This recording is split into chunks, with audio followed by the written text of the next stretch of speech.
मेरा कहना यह है कि हम हिंदुओं में, सनातनियों में, हमारी तो मानसिकता यह है कि पड़ोसी का घर जलता है तो हम यह कहते हैं हमें क्या फर्क पड़ता है, हमारा तो नहीं जल रहा। इस घटना ने, इस सीएए ने, जो सनातनियों में कंसेप्ट ही नहीं था, इसने हिंदू उम्मा को मजबूत कर दिया है और इसने हिंदुओं की उम्मा बना दी है कि बांग्लादेश में रहने वाला हिंदू, पाकिस्तान में रहने वाला हिंदू, अफगानिस्तान में रहने वाले हिंदू की चिंता हम करेंगे। यह एक नई उम्मा खड़ी हो गई है। तो डर यह है कि उनकी उम्मा टूट गई है, इसने आपकी उम्मा बना दी है। 70 सालों में यादव कौन है, ठाकुर कौन है, ब्राह्मण कौन है, ये कौन है, वो कौन है, आपको बांटा, आप बटे।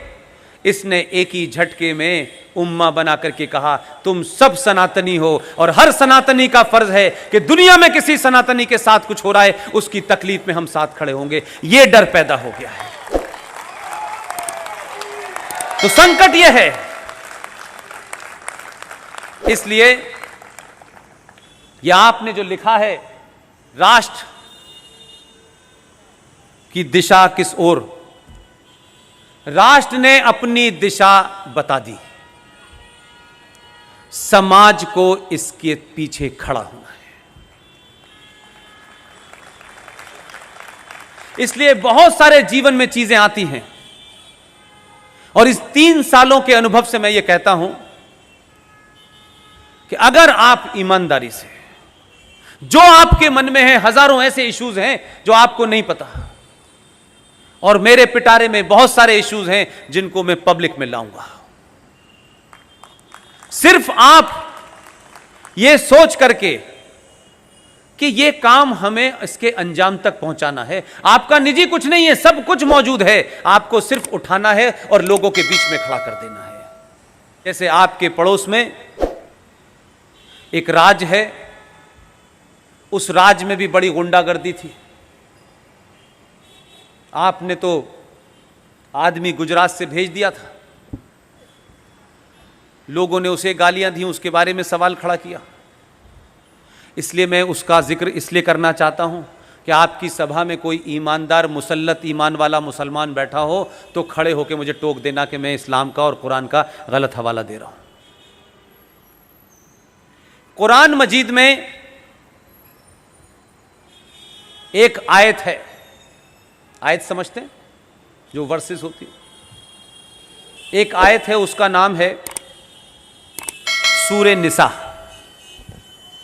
सूरे निसा क्या कहती है, ये मुसलमान भले ही न जाने, आप सब लोग जान लीजिएगा।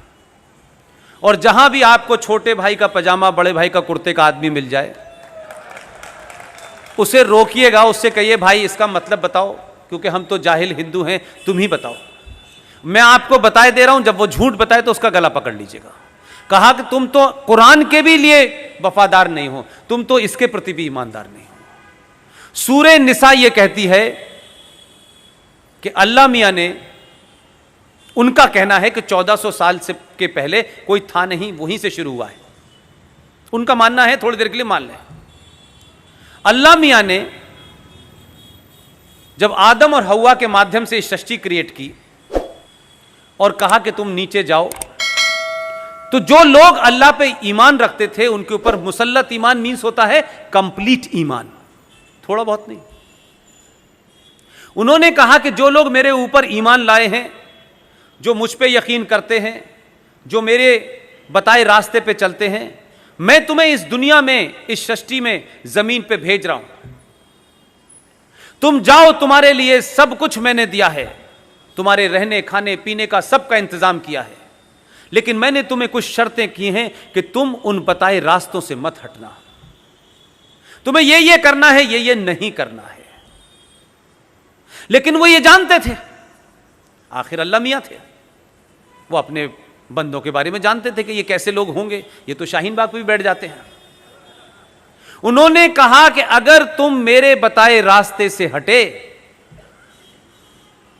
तो मैं इसी धरती पर ऐसे लोग भेजूंगा जो तुम्हें रास्ते पे ले आएंगे।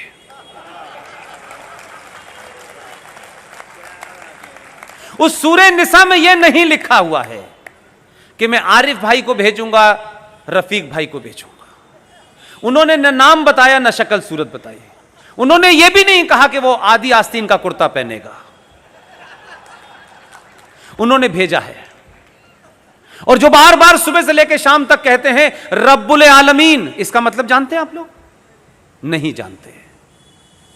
ये जो सृष्टि है, जो ब्रह्मांड है, जो यूनिवर्स है, इसे कोई ईश्वरी शक्ति चला रही है।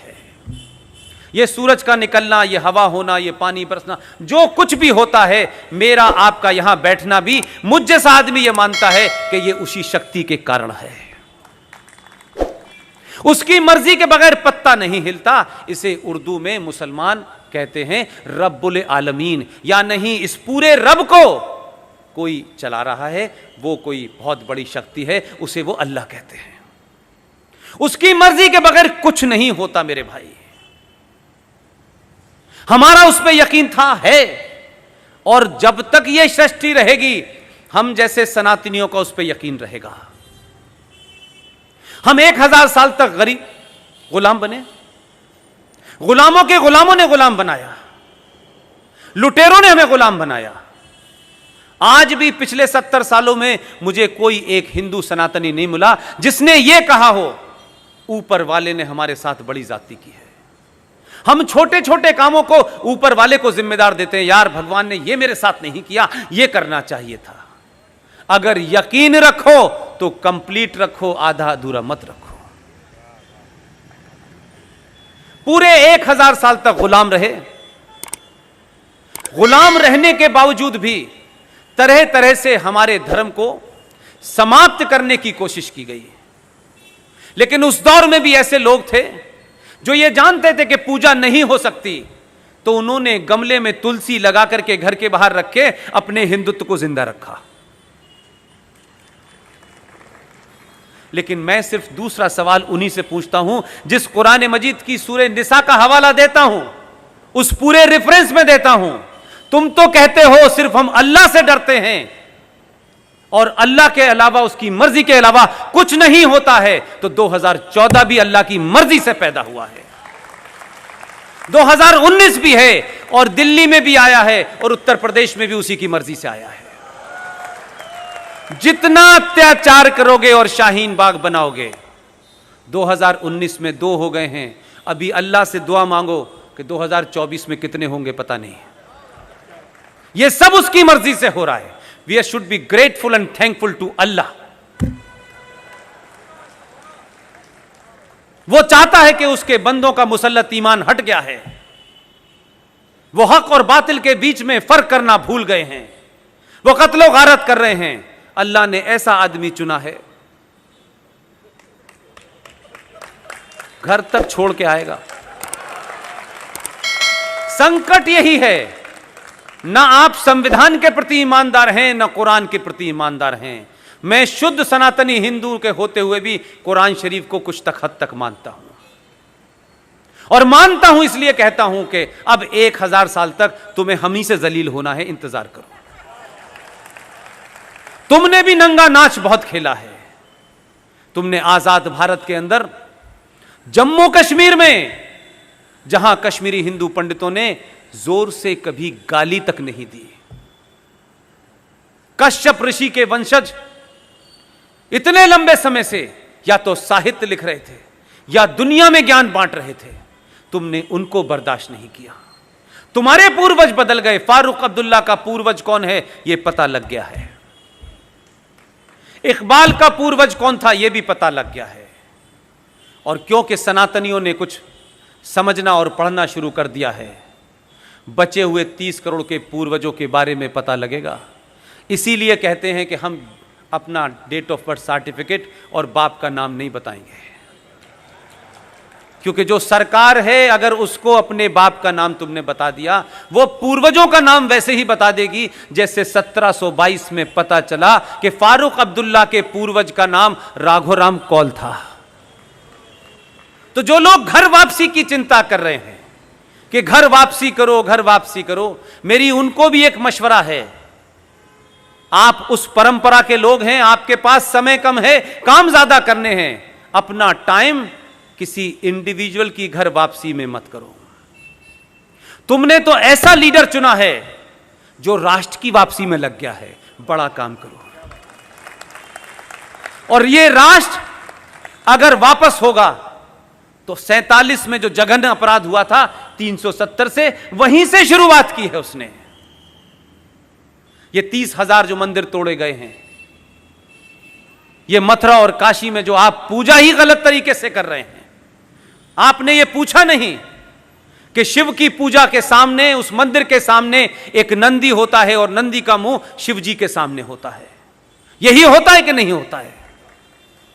लेकिन आपकी दुआ इसलिए कबूल नहीं हो रही, आपकी मन्नतें इसलिए काशी के बाबा नहीं मान रहे कि आपको इतना पुरुषार्थ दिया उन्होंने, लेकिन उन्हीं लोगों ने उस मंदिर में जहां मस्जिद बनी हुई है, वहां पे शिव का स्तंभ था।